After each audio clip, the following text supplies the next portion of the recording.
Bismillahirrahmanirrahim. Assalamualaikum warahmatullahi wabarakatuh. Alhamdulillah. Alhamdulillah min nafsi wahidah. Lam katsira wa la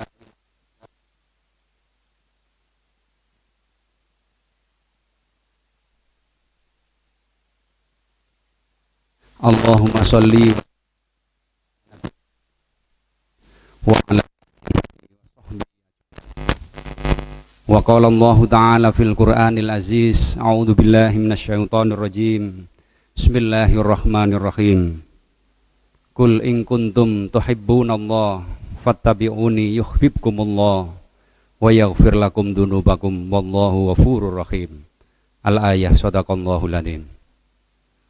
Para bapak ibu hadirin dan hadirat jamaah sholat subuh yang dimuliakan oleh Allah, tiada untaian kata yang terindah di pagi yang cerah ini melainkan ungkapan syukur kita kehadirat Allah Subhanahu wa Ta'ala atas segala limpahan rahmat dan karunia-Nya, sehingga di pagi yang cerah ini kita dapat hadir menunaikan kewajiban kita, yakni sholat subuh yang kita laksanakan secara berjamaah.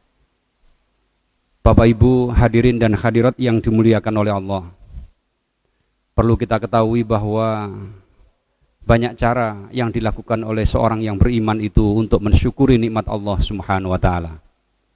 Salah satu cara diantaranya adalah dengan cara senantiasa membandingkan kenikmatan yang diberikan oleh Allah kepada kita dengan kenikmatan yang diberikan oleh Allah yang jauh di bawah kita, yaitu saudara-saudara kita. Para hadirin yang dimuliakan oleh Allah, banyak di antara saudara kita yang saat ini tidak bisa hadir di majelis mulia ini, sholat subuh secara berjamaah. Mungkin bisa jadi karena mereka setelah makan, sahur, kemudian kenyang, kebablas, tidak terdengar suara adzan sehingga tidak bisa jamaah seperti kita. Ada di antara saudara kita yang dikurangi kenikmatan dan kesehatannya oleh Allah Subhanahu wa Ta'ala. Mereka tidak bisa hadir sepertiga di majelis yang mulia ini karena mereka sedang sakit berbaring di rumah atau sedang berbaring di rumah sakit yang melawan sakitnya sampai sekarang tak kunjung sembuh. Dan ada juga Bapak Ibu sekalian, saudara-saudara kita yang tahun lalu bisa qiyamul Ramadan, bisa sholat subuh seperti kita ini, dan bisa puasa Ramadan seperti kita ini. Namun sekarang ini beliau telah meninggalkan kita dalam rangka menghadap Sang Pencipta. Oleh karena itu, para hadirin Bapak Ibu sekalian yang dimuliakan oleh Allah, kita senantiasa berharap mudah-mudahan segala kenikmatan kesehatan yang kita miliki ini dapat kita rasakan sampai akhir hayat hidup kita. Amin, Allahumma amin. Para Bapak Ibu hadirin dan hadirat yang dimuliakan oleh Allah Subhanahu wa Ta'ala. Yang kedua, kita sadari atau tidak bahwa sungguhnya Allah memberikan kepada kita perintah puasa ini sudah kita laksanakan berkali-kali.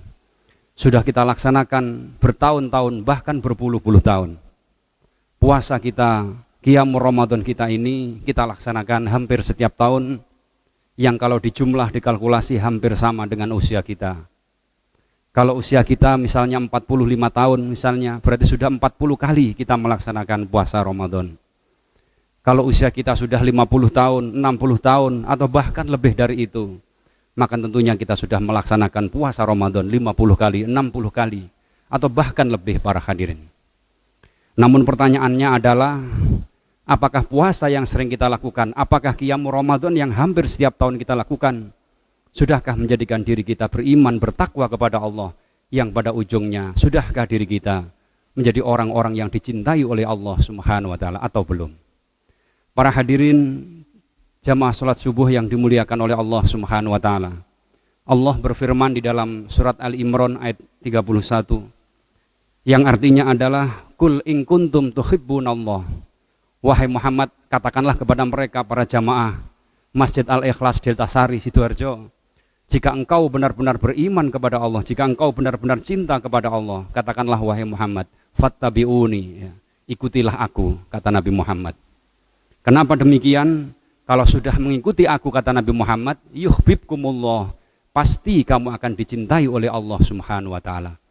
Tidak hanya dicintai oleh Allah Subhanahu wa taala, Allah juga yaghfir lakum dunubakum, akan menghapus dan mengampuni dosa dan kesalahan kamu.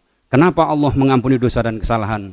Wallahu ghafurur rahim, karena Allah lah zat yang maha mengampuni segala dosa dan kesalahan, dan Allah lah zat yang maha pengasih. Bapak Ibu hadirin dan hadirat yang dimuliakan oleh Allah Subhanahu wa taala. Lalu apakah yang kita ikuti para hadirin yang dimuliakan oleh Allah dari Rasulullah SAW itu? Yang kita ikuti dari baginda Rasulullah SAW adalah yang pertama, bagaimana cara Rasulullah ibadah. Rasulullah ketika sholat misalnya para hadirin yang dimuliakan oleh Allah, sholatnya yang panjang dan lama, wabil khusus sholat-sholat subuh seperti ini. Ayat yang dibaca adalah ayat yang tiwal, ayat yang panjang. Ketika Rasulullah SAW sholat maghrib dan sholat isya, ayat yang dibaca ayat yang tengah-tengah, ausat namanya.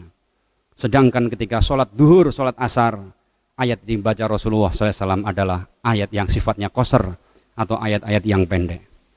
Nah, bagaimana ketika Rasulullah sholat malam atau sholat subuh seperti ini yang panjang dan lama? Bahkan di dalam sebuah riwayat hadis dijelaskan bagaimana indahnya sholat Rasulullah. La tas'alu antulihinna au husnihinna. Jangan kamu bertanya bagaimana panjangnya sholatnya Rasulullah, dan jangan kamu bertanya bagaimana indahnya sholat Rasulullah. Para hadirin jamaah sholat subuh yang dimuliakan oleh Allah. Di awal Ramadan kemarin saya pernah ngisi kultum Ramadan di Sidoarjo, yaitu masjidnya hampir sama dengan ini, Masjid Al-Ikhlas yang di Delta Sari ini, tapi di sana tempatnya di Desa Tenggulunan. Sebelum saya ngimami sholat, saya sudah dibisiki, sudah diancam oleh ibu-ibu, Pak Ustadz, nanti kalau sholat jangan panjang-panjang, pokoknya sak imame, sak kultume Pak Ustadz, jam 8 tet, jam 8 tet harus selesai Pak Ustadz. Saya merasa apa ya istilahnya, heran atau merasa penasaran.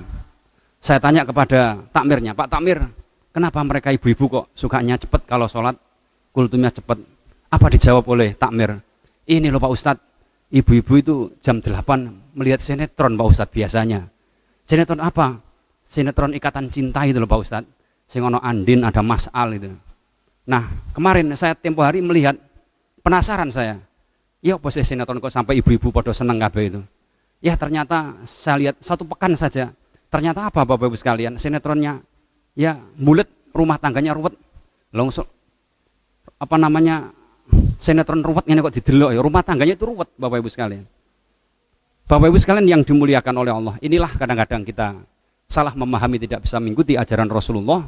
Mereka senang dengan hiburan-hiburan dunia, tapi sementara mereka melupakan ceramah. Bahkan ketika ada yang ceramah tarawih, ya belum witir sudah mereka kabur duluan gara-gara ya mereka itu suka melihat sinetron tadi itu. Padahal kalau seandainya ikuti ceramah sampai selesai, sampai witir, mereka bisa lihat kembali di YouTube dan seterusnya. Bapak Ibu hadirin yang dimuliakan oleh Allah Subhanahu wa taala. Inilah salat Rasulullah yang panjang dan lama, dan salatnya Rasulullah sangat khusyuk. Khusyuk dalam arti adalah alladzina yadhunnuna annahum mulaqu rabbihim wa annahum ilaihi rajiun. Orang yang senantiasa berharap ketika menghadap Allah Subhanahu wa taala, ketika salat berhadapan Allah Subhanahu wa taala, seolah-olah Allah di hadapan mereka, dan mereka senantiasa berharap ketika di akhirat kelak ingin berjumpa dengan Tuhannya Allah Subhanahu wa taala. Para hadirin jamaah sholat subuh yang dimuliakan oleh Allah. Namun juga ada tipologi seorang para hadirin yang dimuliakan oleh Allah. Ketika sholat, sebelum dia berangkat haji, mohon maaf, sebelum dia berangkat haji, memang kebetulan di rumah saya jadi takmir masjidnya. Karena dia banyak hafalan Al-Quran, saya pasang dia jadi imam. Sebelum berangkat haji, sholatnya normatif. Ketika sholat awal takbiratul ihram, mengangkat takbirnya ini. Setelah dia berangkat haji, anehnya, ketika waktu ngimami sholat dia tidak pernah mengangkat tangannya. Jadi Allahu Akbar ya begini. Padahal sunnah Rasulullah SAW yang diajarkan kepada kita, manakala kita melaksanakan takbiratul ikram, hendaknya kita mengangkat kedua tangan. Ada riwayat hadis yang menjelaskan bahwa warfa yadaihi hatwa mangkibaihi, Rasulullah mengangkat tangannya, kedua tangannya hatwa mangkibaihi, lurus dengan pundaknya. Ada juga hadis lain hatwa sodri, yang lurus dengan dadanya. Ada hadis yang lain menjelaskan khatwa udunaihi, lurus dengan telinganya. Tapi kenapa orang yang seperti ini yang dulunya dia beribadah kepada senantiasa ngangkat tangan, tapi ketika dilihat di sana orang-orang haji di sana, tidak tahu yang dilihat itu siapa, kok tidak pernah mengangkat tangan sama sekali. Inilah para hadirin yang dimuliakan oleh Allah Subhanahu wa taala. Mari kita Ramadan ini kita jadikan bahwa sungguhnya Ramadan ini adalah benar-benar kita mendekatkan diri kepada Allah agar kita dicintai oleh Allah Subhanahu wa taala dengan cara mengikuti jejak Rasulullah, wabil khusus pada saat Rasulullah bagaimana ketika mereka sholat. Kemudian yang kedua, Bapak Ibu sekalian yang dimuliakan oleh Allah, tidak hanya itu yang kita ikuti Rasulullah. Di antara yang kita ikuti adalah bagaimana puasa Rasulullah Shallallahu Alaihi Wasallam. Wabil khusus puasa Ramadan seperti ini. Rasulullah mengingatkan kepada kita di dalam beberapa riwayat hadis bahwa ketika kita berpuasa dianjurkan mensegerakan kita untuk berbuka. Dan pada saat tertentu 50 ayat sebelum adzan subuh Rasulullah kemudian mereka memberhentikan makan sahur. Dan apa yang dimakan Rasulullah Shallallahu Alaihi Wasallam senantiasa yang halal dan senantiasa yang thayyib. Oleh karena itu para hadirin yang dimuliakan oleh Allah, Allah Subhanahu wa taala berfirman di dalam Al-Qur'an surat Al-Baqarah tepatnya ayat 168. A'udzubillahi minasyaitonirrajim. Ya ayuhan nas, kulu mimma fil ardi halalan thayyiba wala tattabi'u khutuwatis syaiton innahu lakum aduwwum mubin. Di dalam makan sahur dan di dalam berbuka puasa Allah mengingatkan kepada kita, ya ayuhan nas, wahai para manusia, kulu mimma fil ardi halalan thayyiba, makanlah, minumlah yang ada di bumi ini, yaitu dengan makanan dan minuman yang halal dan thayyib. Makanan yang halal itu adalah makanan yang dibolehkan oleh Allah Subhanahu wa taala, kebalikan makanan haram. Akan tapi makanan yang thayyib adalah makanan yang baik, yang sesuai dengan selera tubuh kita, para hadirin yang dimuliakan oleh Allah. Banyak sekali di antara kita, kadang-kadang mohon maaf ada yang makan dan minuman yang tidak haram. Makanan hasil mencuri, makanan hasil korupsi, manipulasi dan lain sebagainya. Yang itu kita makan untuk makanan konsumsi sahur dan buka puasa. Naudzubillah min dzalik. Ada juga sebagian di antara kita yang kita konsumsi, yang makan dan minum itu ada yang halal, akan tetapi tidak thayyib, para hadirin yang dimuliakan oleh Allah. Tidak thayyib ini artinya tidak sesuai dengan selera tubuh kita. Kalau kita punya riwayat darah tinggi misalnya, jangan sekali-kali makan-makan yang asin, mengandung daging dan lain sebagainya. Nanti akan selesai tambah tinggi sekali. Atau begitu pula sebaliknya, para hadirin yang dimuliakan oleh Allah. Kalau kita punya riwayat gula darah yang tinggi atau diabetes misalnya 400, 500 misalnya, jangan semakin banyak makanan-makanan yang punya asupan gula, yang mengandung gula. Karena apa? Bisa jadi setelah kita Ramadan bisa menjadi salah dalam kehidupan pola makan kita, para hadirin. Oleh karena itu banyak di antara saudara-saudara kita yang kadang sebelum puasa Ramadan dia sakit, mohon maaf. Tapi karena ketika puasa, pada saat dia sahur dan pada saat dia berbuka puasa, mengkonsumsi makanan-makanan dan minuman yang thayyib tadi itu, yang cocok untuk selera tubuhnya, maka setelah hari raya Idul Fitri dia menjadi sehat. Namun ada sebaliknya, para hadirin yang dimuliakan oleh Allah. Orang yang sebelum puasa dia sehat, sehat bugar, tidak kelihatan sakit sama sekali. Namun ketika dia melaksanakan ibadah puasa Ramadan, namun salah di dalam mengkonsumsi makanan dan minuman ketika berbuka puasa dan makan sahur, yang dulunya sehat bugar setelah selesai Ramadan, setelah selesai Idul Fitri, dia menjadi sakit-sakitan bahkan meninggal dunia. Naudzubillah min dzalik. Inilah para hadirin yang dimuliakan oleh Allah Subhanahu wa taala. Oleh karena itu Ramadan adalah merupakan sebuah tarbiyah, merupakan pendidikan dan pelatihan bagi kita. Ayo mari kita konsumsi makanan dan minuman yang sehat, makanan dan minuman yang mengandung halal, nilai-nilai halal dari Allah Subhanahu wa taala, dan makanan dan minuman yang thayyib, yang cukup sesuai dengan selera tubuh dan konsumsi kita. Kemudian yang ketiga, para hadirin yang dimuliakan oleh Allah Subhanahu wa taala. Apa yang diikuti bagi kita umat manusia atas diri Rasulullah Shallallahu alaihi wasallam? Yang harus dan patut kita ikuti Rasulullah Shallallahu alaihi wasallam, di samping Rasulullah melaksanakan ibadah, konsumsi makanan dan minuman, yang ketiga yang harus kita ikuti dari jejak Rasulullah SAW adalah Rasulullah bagaimana mereka bermuamalah, bagaimana Rasulullah berdagang, bagaimana Rasulullah berbisnis, para hadirin yang dimuliakan oleh Allah. Bisnis Rasulullah SAW ini hampir mirip dengan bisnisnya orang Cina. Bagaimana orang Cina tidak banyak mendapatkan keuntungan yang besar, mohon maaf, tidak sama seperti orang Jawa. Kalau orang Cina itu orang mengatakan badine sithik sing penting maler, ya. labanya sedikit, untungnya sedikit, tapi banyak yang beli. Coba Bapak Ibu sekalian yang dimuliakan oleh Allah, dengan prinsip Cina seperti ini, banyak toko-toko Cina yang laris sekali, sementara banyak toko-toko orang Jawa yang sangat banyak gulung tikar di sana. Karena apa? Rata-rata orang Jawa mengambil laba yang sangat besar, tidak mencontoh Rasulullah Shallallahu Alaihi Wasallam. Makanya para hadirin yang dimuliakan oleh Allah, dalam sebuah hadis, mohon maaf tapi hadisnya ini adalah hadis mursal, hadis yang doif, ya, tapi kita hanya sebagai pedoman sedikit saja. Rasulullah mengajarkan kepada kita, utlubul ilma walau bisin, carilah kamu ilmu meskipun ke negeri Cina. Kenapa demikian para hadirin? Cina adalah negara yang canggih di dalam berbisnis para hadirin. Kalau kita ingat sejarah Rasulullah Shallallahu Alaihi Wasallam, ketika Rasulullah belum menikah, masih ada pendekatan dengan istrinya yang namanya Khadijah. Rasulullah membangun bisnis kerjasama dengan Khadijah. Bahkan Khadijah menyerahkan sebagian besar hartanya biar dikelola Rasulullah Shallallahu Alaihi Wasallam. Khadijah ini merasa penasaran, ingin melihat bagaimana Rasulullah berbisnis. Diikutilah Rasulullah dari belakang oleh Khadijah. Bagaimana Muhammad berbisnis? Para hadirin yang dimuliakan oleh Allah, ternyata perdagangan Rasulullah SAW labanya sangat kecil sekali. Labanya kalau dihitung sekarang tidak lebih dari 10% dari harta, orang mengatakan biayanya atau bondonya. Ketika Rasulullah SAW menjual sesuatu yang harganya 1 juta, ditawar oleh orang Sam, ya Muhammad, apakah boleh ini saya beli 1,5 juta? Apa jawab Rasulullah SAW? Jangan, saudara sekalian, ini kulaannya, ini modalnya hanya 1 juta. Kalau panjenengan mau beli silakan 1,1 juta. Khadijah yang ada di belakangnya melihat bisnis Rasulullah, waduh luar biasa. Dari sinilah para hadirin yang dimuliakan oleh Allah, akhirnya Khadijah jatuh cinta dan ingin menikah dengan Rasulullah, bukan karena apa-apanya, di samping karena akhlaknya, juga karena cara bisnis Rasulullah yang sangat menguntungkan dalam kehidupan manusia.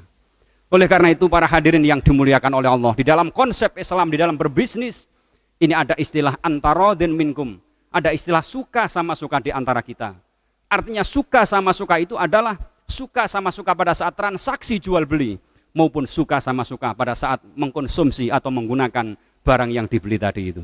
Mohon maaf Bapak Ibu sekalian yang dimuliakan oleh Allah, banyak orang yang ketika transaksi jual beli dia suka, namun ketika di lain hari mereka melihat harga yang ia beli tidak sama, jauh lebih mahal daripada harga yang pada pasarannya, mereka akan menjadi gelo, orang Jawa mengatakan, mereka menjadi sedih karena mereka keliru di dalam jual beli tadi itu. Inilah para hadirin yang dimuliakan oleh Allah Subhanahu wa taala. Oleh karena itu, Ramadan mengajarkan kepada kita, mari kita berbisnis yang dicontohkan Rasulullah SAW sebagaimana dicontohkan orang-orang Cina pada zaman dahulu dan zaman sekarang ini. Para hadirin jamaah sholat subuh yang dimuliakan oleh Allah Subhanahu wa taala. Kemudian yang keempat, apa yang diikuti pada diri Rasulullah Shallallahu Alaihi Wasallam? Yang harus kita ikuti dalam diri dan kehidupan Rasulullah Shallallahu Alaihi Wasallam adalah kehidupan Rasulullah bersama keluarga dan kehidupan Rasulullah bersama masyarakat yang ada di sekitar mereka. Bagaimana Rasulullah Shallallahu Alaihi Wasallam di dalam menata kehidupan berkeluarga para hadirin? Rasulullah tidak pernah marah di antara istri-istri mereka. Meskipun istri Rasulullah jumlahnya 9, tidak pernah Rasulullah itu marahi dari istri yang 9 itu. Mohon maaf, kadang-kadang kita sendiri yang istrinya 1 saja, berkali-kali kita marahi para hadirin. Sementara Rasulullah istrinya 9, tidak pernah Rasulullah marah kepada istri-istri mereka. Pernah Rasulullah SAW sedikit agak tersinggung begitu dengan istrinya, sehingga keluarlah firman Allah Subhanahu wa taala dalam surat At-Tahrim yang bunyinya a'udzubillahi minasyaitonirrajim, ya ayuhan nabiyyu lima tuharrimu ma akhalallahu lak tabtaghi mardhata azwajika.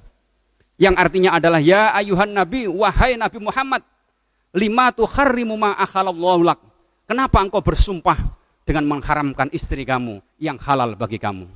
Para hadirin yang dimuliakan oleh Allah Subhanahu wa taala, hanya inilah Rasulullah sedikit kecewa dengan istrinya. Pada suatu ketika Rasulullah pernah hidup dengan 4 istri yang bersamaan, yaitu istri yang namanya Aisyah, kemudian Hafsah, kemudian Hindun, dan yang keempat adalah istri yang namanya Maria Al-Qibtiyah. Maria Al-Qibtiyah ini adalah istri Rasulullah yang dinikahi Rasulullah. Dia adalah seorang janda dari seorang laki-laki yang meninggal dunia karena perang Badar dan mereka syahid di medan perang. Ketika Rasulullah SAW menikah dengan perempuan yang namanya Maria Al-Qibtiyah ini, ketika malam pertama para hadirin yang dimuliakan oleh Allah, Rasulullah sengaja tidur menggauli istrinya yang namanya Maria ini di kamarnya Hafsah. Pada saat itu Hafsah mudik pulang kampung. Tidak tahu setelah menggauli di situ pada malam yang pertama, mungkin karena spraynya atau tempat tidurnya tidak ditata dengan baik oleh Maria Al-Qibtiyah, artinya Hafsah ngamuk, loh ini siapa ini ulahnya? Ini paling enggak Nabi Muhammad ini, kecewa dia. Dari situlah para hadirin yang dimuliakan oleh Allah, ketiga istri tadi itu ngeremeng di hadapan Rasulullah SAW. Akhirnya Rasulullah kecewa kepada istri mereka yang ketiga tadi itu. Akhirnya sudahlah, saya bersumpah mulai sekarang ini, saya tidak menggauli istri saya yang terakhir yang namanya Maria Al-Qibtiyah. Dari sinilah para hadirin yang dimuliakan oleh Allah. Kekecewaan Rasulullah, kemarahan Rasul hanya sekali ketika dia menikah dengan 9 istri ini. Itu pun saat itu para hadirin yang dimuliakan oleh Allah, mereka ditegur oleh Allah Subhanahu wa taala. Ya ayuhan nabiyyu, wahai Muhammad. Nabi di sini adalah Nabi Muhammad. La tuharrimu ma akhalallahu lak. Jangan sekali-kali kamu bersumpah di hadapanku wahai Muhammad untuk mengharamkan sesuatu yang halal bagi kamu. Maria Al-Qibtiyah adalah istri kamu, halal bagi kamu. Kenapa kamu mengharamkan istri kamu itu? Hanya itu para hadirin yang dimuliakan oleh Allah Subhanahu wa taala. Oleh karena itu, bulan Ramadan adalah merupakan bulan tarbiyah bagi kita. Bulan Ramadan adalah merupakan bulan pendidikan bagi kita. Mari di antara kita, barangkali di antara kita yang hadir pada kesempatan ini, ada yang istrinya lebih dari satu. Jangan sekali-kali menidurkan atau menggauli istri yang satu di kamar istri yang lain untuk menjaga perasaan dirinya. Atau juga para hadirin yang dimuliakan oleh Allah, Ramadan adalah merupakan sebuah tarbiyah dalam hidup dan kehidupan kita, berkeluarga terutama. Mungkin kalau seorang di antara kita yang sebelum bulan Ramadan kita suka marah kepada istri, kecewa kepada istri, ayo marilah setelah Ramadan ini kita lebih sayang kepada anak dan lebih sayang kepada istri. Rasulullah mengingatkan kepada kita semuanya, khairukum linisaim, sebaik-baik laki-laki di antara kamu adalah laki-laki yang paling baik, yang paling menghormati istrinya. Para hadirin jamaah salat subuh yang dimuliakan oleh Allah Subhanahu wa taala. 4 hal inilah yang patut kita jadikan renungan dalam hidup dan kehidupan kita di bulan Ramadan ini dan pasca bulan Ramadan ini. Mudah-mudahan para hadirin yang dimuliakan oleh Allah, kita yang sudah sekian tahun, berpuluh-puluh tahun mengikuti puasa Ramadan ini, berpuluh-puluh tahun mengikuti qiyamul Ramadan seperti ini, mudah-mudahan menjadikan diri kita bertakwa kepada Allah, mudah-mudahan menjadikan diri kita lebih dicintai oleh Allah Subhanahu wa taala. Tidak ada balasan diri kita yang dicintai oleh Allah kecuali ampunan dari Allah Subhanahu wa taala. Wa yaghfir lakum dzunubakum. Para hadirin jamaah salat subuh yang dimuliakan oleh Allah, demikianlah apa yang dapat kami sampaikan. Mudah-mudahan diri kita masih diberikan kesehatan oleh Allah. Mudah-mudahan diri kita ini mampu menyelesaikan puasa Ramadan ini hingga paripurna, dan mudah-mudahan saudara-saudara kita yang saat ini sedang sakit, mudah-mudahan disembuhkan oleh Allah, diangkat penyakitnya. Mudah-mudahan keluarga kita dan saudara kita yang telah meninggal dunia, apakah karena COVID-19 atau karena yang lain, mudah-mudahan dosa dan kesalahan diampuni oleh Allah, dan mudah-mudahan segala amal kebaikannya diterima oleh Allah Subhanahu wa taala. Amin ya rabbal alamin. Terima kasih atas segala perhatian, mohon maaf atas segala kurangan. Ihdinas siratal mustaqim. Kami akhiri, wassalamualaikum warahmatullahi wabarakatuh.